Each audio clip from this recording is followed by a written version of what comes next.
Hello everyone, good morning. इस video में आरो एरो परीक्षा के लिए हिंदी के बारे में बात करने वाला हूं।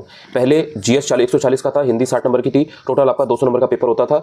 आपको 1 घंटा मिलता था इन हिंदी के 60 क्वेश्चंस को करने के लिए। ये दोनों पेपर अलग अलग होते थे, यानी कि सुबह की शिफ्ट में आपका जीएस का पेपर होता था, हिंदी का पेपर आपका दोपहर में होता था। 1 घंटे का समय आपको मिल जाता था।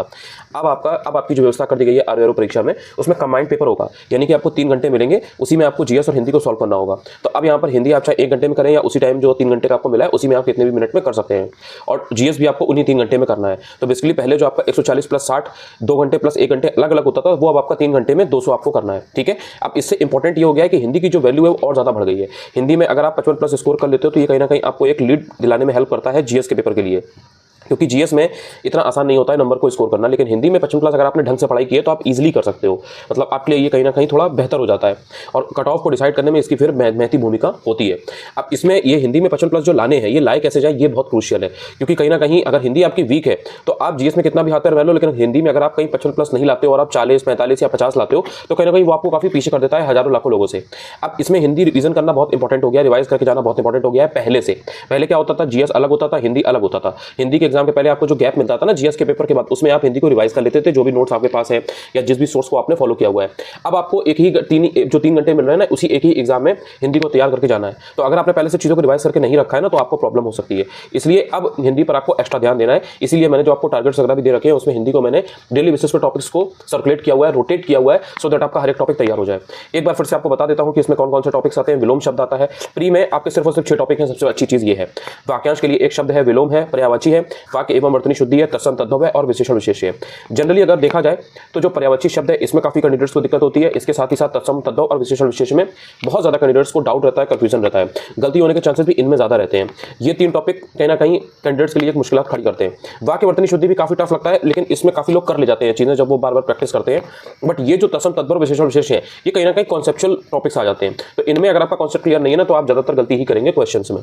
वाक्यांश के लिए एक शब्द कई बार थोड़ा रटा रटाया टॉपिक माना जाता है। इसको अगर आपने 4-5 बार 6 बार पढ़ा है तो आप क्वेश्चंस को देखते ही जो ऑप्शन ना वो आपके दिमाग में तुरंत आप जैसे ही पढ़ोगे चमक जाएगा। इसमें आपको इतना प्रॉब्लम नहीं होती है। विलोम शब्द का भी यही है कि अगर आपने 4-5 बार 6 बार उस चीज को पढ़ा है ना तो आप इसको गलत नहीं करते हो। लेकिन ये जो टॉपिक है तत्सम तद्भव विशेषण विशेष, इनमें प्रॉब्लम होती है। तो इनमें आपको कैसे 10 क्वेश्चन हर टॉपिक से आते हैं। तो टोटल मिलाकर के अगर आप देखते हो तो आपके 10 क्वेश्चन जब 6 टॉपिक से आएंगे तो आपके 60 नंबर के 60 क्वेश्चन हो जाते हैं। अब चैलेंजेस क्या है, चुनौतियां क्या है, ये समझना बहुत इंपॉर्टेंट है। जब आप आरो एरो परीक्षा के लिए प्री के लिए हिंदी की बात करते हो 60 नंबर की, जिसमें आपको 55 प्लस स्कोर करने हैं। चुनौतियां सबसे पहले ये है कि टू द पॉइंट कंटेंट की बहुत कमी होती है। जो एग्जाम ओरिएंटेड का मतलब क्या है कि पीवाईक्यू बेस्ड चीजें हो। पीवाईक्यू में जिस तरीके के क्वेश्चंस पूछे जाते हैं उसी के आसपास का आपको पढ़ना होता है, उसी के आसपास की चीजें इंपॉर्टेंट होती हैं। बहुत से लोग क्या करते हैं कि टफ बनाने के चक्कर में इतने ज्यादा क्वेश्चंस इस तरीके के डिफिकल्टी लेवल के दे देते हैं जैसा आयोग पूछता ही नहीं है, जैसे पीवाईक्यू में कभी आई नहीं है। तो वो आपका कंटेंट जो है ना वो एग्जाम ओरिएंटेड नहीं हुआ।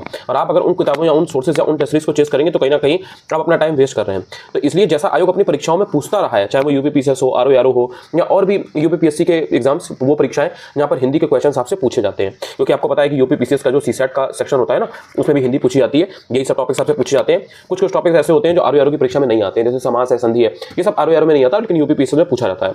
और इसमें आपको समझना है कि एरर्स ना हो, इस चीज की भी बहुत इंपॉर्टेंस होती है।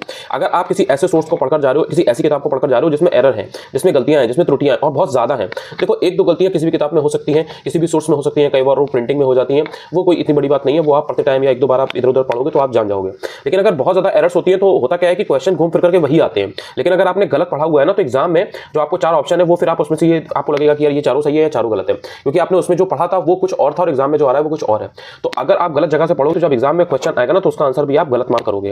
तो इसलिए ये बहुत जरूरी है कि आप गलत ना पढ़ो, जो पढ़ो सही पढ़ो। इसके अलावा जो कंटेंट है और जो प्रैक्टिस है, कंटेंट मतलब क्या है, जो चीजें आप पढ़ रहे हो। देखो कुछ चीजें तो ऐसी हैं जो पीवाईक्यू से डायरेक्ट रिपीट होती है, ठीक है। 45 से 50 जो क्वेश्चन है ना आपको वो पीवाईक्यू से ही मिल जाएंगे। लेकिन उसके अलावा अगर आपको ये तो, और ये बात हो गई कि पीवाईक्यू से आपने इतना कर लिया, 45-50 आ गए। लेकिन अगर आपको 55 प्लस स्कोर करने हैं तो आपका जो कंटेंट है वो रिच होना चाहिए।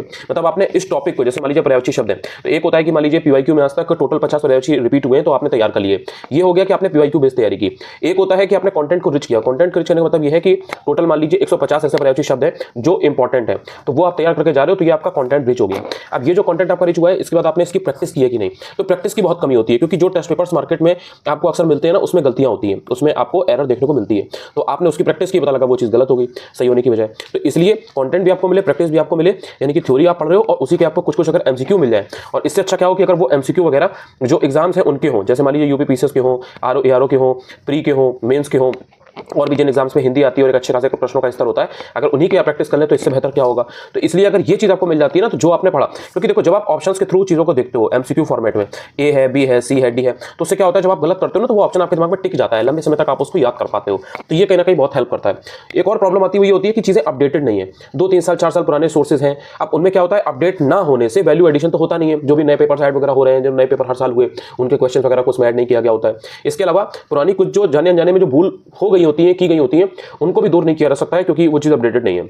तो इसलिए जो भी मटेरियल पड़े वो अपडेटेड होना चाहिए। अपडेटेड होगा तो उसमें उन्होंने जो भी हल्की फुल्की छोटा मोटा कोई अगर गलती होंगी, कुछ अगर त्रुटियां होंगी तो उनको भी दूर कर लिया गया होगा और वैल्यू एडिशन आपका हो जाता है। जो भी लगातार आउटपुट, जो भी लगातार इनपुट आते रहते हैं, जो भी लगातार चीज़ें सुझाई जाती हैं, उनको उन पर काम करके उसको ऐड कर दिया जाता है। तो एक कैंडिडेट के लिए, एक छात्र के लिए वो एक ऐसा सोर्स बन जाता है जो वन स्टॉप सॉल्यूशन है। तो अब ये जो हिंदी 55 नंबर की है, इसको स्कोर करने के लिए हम करें क्या। मार्केट में इस समय अगर आप देखोगे तो एक बहुत ही अच्छी बुक आई हुई है, मैंने उसको काफ़ी अच्छे से रीड किया, उसके बाद में मैं उसका रिव्यू करना चाहूँगा, सो दैट जितने भी लोग ऐसे हैं जिनको 55+ स्कोर करना है, किसी वो एक ऐसे सोर्स की तलाश में है, एक ऐसे किसी किताब की तलाश में है जिसमें जैसी एक ही किताब को पढ़ करके वो 55+ स्कोर कर ले जाए, तो उसमें एक यूनिवर्सल पब्लिकेशन की किताब है राजपाल सिंह सर की, उसको आप फॉलो कर सकते हैं। ये आप देख सकते हैं।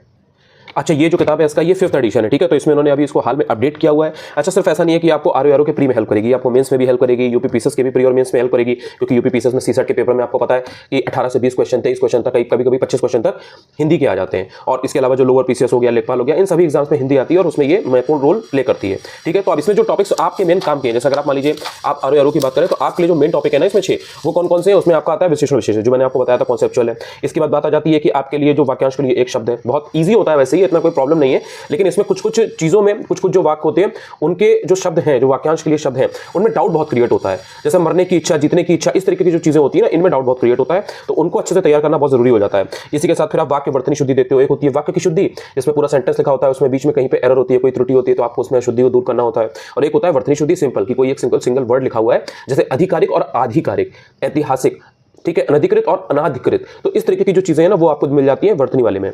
इसके बाद आपको मिल जाता है विलोम, ये भी थोड़ा कंपैरेटिवली इजी चैप्टर होता है तत्सम तद्भव विशेषण विशेष के कंपैरिजन में।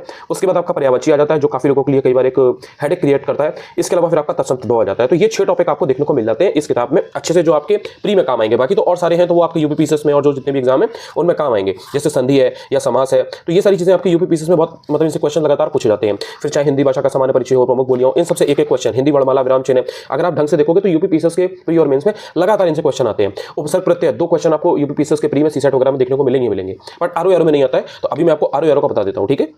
अब जैसे जो चैप्टर वाइज कुछ चीजें उसको भी मैं दिखा देता हूं, सो दैट आपको किसी तरीके का कोई डाउट ना हो कि किसी टॉपिक को आपको तैयार करना कैसे होता है। अब जैसे ये विशेषण है, अब विशेषण में इसमें इन्होंने यहाँ पर पूरा चार्ट बना करके समझाया हुआ है कि विशेषण के कितने प्रकार होते हैं। अब उसमें इन्होंने डेफिनेशन के थ्रू हर एक जो टाइप है उसको क्लैरिफाई किया हुआ है कि अच्छा ये चीज है। तो जब आप इनको समझ लेते हो ना तो आपका कॉन्सेप्ट क्लियर हो जाता है। जैसे गुणवाचक विशेषण क्या होता है, संख्यावाचक विशेषण क्या होता है, ठीक है। अब उनके जो सब टाइप होती है, जो इनके छोटे छोटे इसके अंदर जो क्लासिफिकेशन होता है उसको उन्होंने समझाया गया है। अच्छा, हर जगह पर एग्जाम्पल के थ्रू समझाया हुआ है। तो ऐसा नहीं है कि आप उस चीज को सिर्फ रट रहे हो, आपने थ्योरी को पढ़ा, देन उसमें जो अपवाद है वो भी आपको पता चलते हैं, जो उदाहरण है वो भी आपको पता चलते हैं। तो वो कहीं ना चीज आपके दिमाग में एकदम क्लियर हो जाती है कि अच्छा ये चीज है। अब जैसे सार्वनामिक या संकेतवाचक विशेषण है वो क्या होते हैं, परिमाणवाचक विशेषण या परिमाण बोधक विशेषण क्या होते हैं, हर किसी के बारे में आपको समझाया गया है। तो जब आपने इस थ्योरी को पढ़ लिया, अब जैसे कुछ कुछ यहाँ पर जो एक होता है ना कि मूलावस्था क्या है, उत्तरावस्था क्या है, उत्तमावस्था क्या है, जो डिग्रीज, जैसे आप इंग्लिश में जैसे बोलते हो डिग्रीज, तो वो जो डिग्री है उसको भी इन्होंने यहाँ पर समझाया हुआ है। तो इससे आप पूरे चैप्टर को ढंग से समझ पाते हो। फिर इन्होंने एग्जाम्पल के साथ साथ जो मेन है, जैसे विशेषण से बनने वाली जो भी भाववाचक संज्ञा वगैरह है उनको दिया हुआ है, संज्ञा सर्वनाम और विशेषण से जो भाववाचक संज्ञा बनती है उनको भी दिया हुआ है, और ये अलग टेबल के थ्रू दिया है और काफी कलरफुल सा है, तो पढ़ने में एक इंटरेस्ट बना रहता है। अब जैसे प्रविशेषण है वो क्या होता है, विशेषण विशेष में डिफरेंस क्या है। अब इसके अलावा कुछ कुछ जो फैक्ट्स हैं उनको यहाँ पर अलग से दे दिया है। तो कई बार सिर्फ और सिर्फ इनको पढ़ने से जो स्टेटमेंट टाइप के क्वेश्चन आते हैं ना वो सही हो जाते हैं। तो ये पढ़ लेना काफी हितकारी होता है, काफी लाभदायक होता है किसी भी छात्र के लिए। अब यहाँ पर एंड में इन्होंने क्या किया है कि जो भी इस तरीके की चीजें हैं जो एग्जाम के पॉइंट ऑफ व्यू से इंपॉर्टेंट है उसको इन्होंने एक तो हाईलाइट भी कर रखा है और लाइन से सारी चीजें दे दी है। तो आपके पास कम समय है, थ्योरी आप पहले पढ़ चुके हैं, बाद में आपने इनको लाइन से जो मेन चीजें उनको पढ़ लिया। अच्छा, जहां पर चीजें हाईलाइटेड है, जैसे आप यहाँ पर देख रहे हैं निशा है और नैश है, नगर है और नागरिक है, तो इन सब में कंफ्यूजन हो सकता है, तो वहां पर उन चीजों को हाईलाइट किया गया है। जैसे परलोक है और पारलौकिक है, यानी कि परलोक से पारलौकिक बना, तो अगर परलोक से पारलौकिक बना तो यही थोड़ा सा अगर क्रूशियल है, इंपॉर्टेंट है, एग्जाम में पहले पूछा जा चुका है कई बार, तो उसको हाईलाइट कर रखा है। तो आपके पास समय कम है तो आप पूरा ना भी पढ़िए, तो जो इंपॉर्टेंट वाले हैं उनको आप जरूर देख लीजिए। तो इससे क्या है, कहीं ना कहीं हेल्प मिल जाती है कि आप चीजों को फिल्टर कर पाते हो कि अच्छा जो चीजें इंपॉर्टेंट है उनको मैं जरूर कर लूं। फिर उसके बाद में आपको कुछ कुछ एमसीक्यूज देखने को मिल जाते हैं। अगर आपने कोई टॉपिक पढ़ा, कोई आपने किसी भी थ्योरी किसी भी टॉपिक की पढ़ी और उसके बाद में आपने अगर उसके 200-250 एमसीक्यू सॉल्व कर लिए और स्पेशली अगर वो जो एग्जाम्स में आए होते हैं जैसे आरओ के एग्जाम में हो गए, यूपीपीएसएस में हो गए, प्रीमेंस में, तो कहीं ना कहीं वो टॉपिक आपका अच्छे से तैयार हो जाता है। और यहाँ पर इन्होंने इसी तरह से हर टॉपिक में हर जो आपका चैप्टर है उसमें 300 से 350 के आसपास इस तरीके से एमसीक्यू दिए गए। उससे क्या है कि आपने थ्योरी पढ़ी, एमसीक्यू लगा लिए, वो चैप्टर आपका कंप्लीट हो गया। इसके बाद आप आ जाते हो वाक्यांश के लिए एक शब्द के लिए जो मैंने आपको पहले बताया था। तो इसमें भी इन्होंने जो भी मेन इंपॉर्टेंट हैं जो एग्जाम में आपके लगातार पूछे जाते रहे उनको एक जगह भी कंबाइन कर दिया। जैसे मान लीजिए कि इच्छा से संबंधित महत्वपूर्ण वाक्यांश जो भी हैं, जैसे मैंने आपको बताया ना कि मरने की इच्छा या मरने की इच्छा रखने वाला या तैरने की इच्छा, खाने की इच्छा, पीने की इच्छा, जानने की इच्छा या फिर युद्ध करने की इच्छा, ये सारे एक जगह है। और अगर आप पेपर उठा करके देखोगे तो इनसे रिलेटेड क्वेश्चन जरूर आते हैं इस तरीके के। सेम ये जो पैटर्न है, कोई ना मतलब आपने अगर इसको पढ़ लिया तो इसमें से 1 या 2 क्वेश्चन मिलना तय होता है। कोई भी आप टेस्ट पेपर लगाओगे उसमें भी देखोगे कि ये जरूर आए हुए हैं। तो ये इन्होंने अलग से यहाँ पर इसको कैटेगराइज कर दिया है, अलग से इसको एक बॉक्स में बना के दे दिया है सो दैट आपके पास समय कम है तो आप उसको जरूर पढ़ लें। जहां पर थोड़ा सा एक क्रिएटिव इनोवेटिव तरीके से हो सकता है वो भी दिया हुआ है, तो कैंडिडेट के लिए थोड़ा इजी हो जाता है याद करना चीजों को। तो इसको आप इस टॉपिक को आप बहुत अच्छे से तैयार कर सकते हो। 3-4 बार 5 बार अगर आपने ढंग से इसको पढ़ लिया तो ये टॉपिक गलत होने वाला नहीं है। अब जैसे स्त्री से संबंधित कुछ वाक्यांश है तो स्त्री से संबंधित जितने हो सकते हैं वो एक जगह दे दिए, तो उससे क्या है समय कम है, सिर्फ उसको पढ़ लीजिए। तो एक क्वेश्चन उसमें से अगर आएगा तो आपका गलत नहीं होगा, आपको किसी तरीके का कोई डाउट नहीं होगा। फिर अगेन इस टॉपिक के भी आपको एमसीक्यू देखने को मिल जाते हैं जो भी मेन एग्जाम में क्वेश्चन आए हुए हैं, तो वो अगर आप तैयार करके जाते हो तो आपको एक कॉन्फिडेंस रहता है कि यार मैंने थ्योरी भी पढ़ी हुई है, मैंने उसके बाद में जो मेन एमसीक्यू है उनको भी तैयार किया हुआ है, तो आप इसके बाहर से क्या ही आएगा, है ना। इसके बाद जैसे आपका आ जाता है वर्तनी का चैप्टर। अब वर्तनी में जैसे मैंने आपको बताया था ना कि एक होता है सिंपल वर्तनी, कोई एक वर्ड है उसमें आपको गलती पहचाननी है, एक होता है वाक्य वाला जिसमें आपको वाक्य दिया होता है उसमें आपको गलती पहचाननी होती है। अब ये एक बहुत इंपॉर्टेंट चैप्टर है।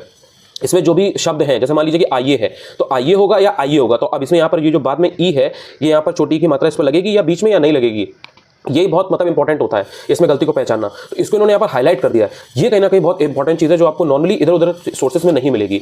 वहाँ पर सारी चीज़ें लाइन से दी गई हैं, आप ही पहचानिए उसमें कि कहाँ पर कौन सी चीज़ इंपॉर्टेंट है या कहाँ पर एग्जामिनर आपको फंसा सकता है। जैसे मान लीजिए कि उत्कृष्टता है तो उत्कृष्टता में यहाँ पर उत्कृष्ट होगा, रा कहाँ पर लगेगा, किसके ऊपर लगेगा, ये यहाँ पर गलती के चांसेस ज़्यादा है, तो यहाँ पर इन्होंने इसको हाईलाइट किया हुआ है। जैसे मान लीजिए कि उपरोक्त है तो उपरोक्त का उपयुक्त होगा, ठीक है। तो अब यहाँ पर इसमें मान लीजिए ये बहुत इंपॉर्टेंट क्वेश्चन है, यहाँ पर गलती के चांसेस है, एग्जामिनर आपको ये ऑप्शन देकर के 4 ऑप्शन में फंसा सकता है, तो इन्होंने इसको हाईलाइट किया हुआ है ब्लू से सो दैट आपको किसी तरीके कोई डाउट ना हो। तो इसी तरीके से इन्होंने हर मतलब पेज पे चीजों को इस तरह से कंपाइल किया है कि अब वर्तनी वाले चैप्टर में भी यहाँ पर आपको एमसीक्यू देखने को मिल जाते हैं जिससे आपकी प्रैक्टिस काफी अच्छी हो जाती है जब आप बार बार क्वेश्चंस लगा लेते हो। फिर वाक्य संबंधी जो अशुद्धियां हैं उसमें आपको जितने भी टाइप्स इसके हो सकते हैं तो उनकी स्टेटमेंट को प्रॉपर एक्सप्लेन किया गया है, समझाया गया है। तो उससे आपका कॉन्सेप्ट क्लियर होता है कि जो वाक्य संबंधी अशुद्धियां होती हैं उनमें कहाँ पर अशुद्धि के चांसेस होते हैं और कैसे आप उनको सही कर सकते हो, कैसे उनकी अशुद्धियों को दूर करके वाक्य को शुद्ध बना सकते हो। तो उन सबको यहाँ पर इतना डीपली एक्सप्लेन किया गया है कि जब आप उदाहरण के थ्रू समझ लेते हो तो आपको प्रॉब्लम नहीं होती है। उसके बाद एमसीक्यू के थ्रू उसका भी आप रिवीजन कर सकते हो। फिर आ जाता है विलोम। विलोम में जितने भी तरीके के बन सकते हैं विलोम, तो जैसे कि उपसर्ग से बन सकते हैं, प्रत्यय से बन सकते हैं, तो वो सारे आपको एग्जांपल के थ्रू बताए गए।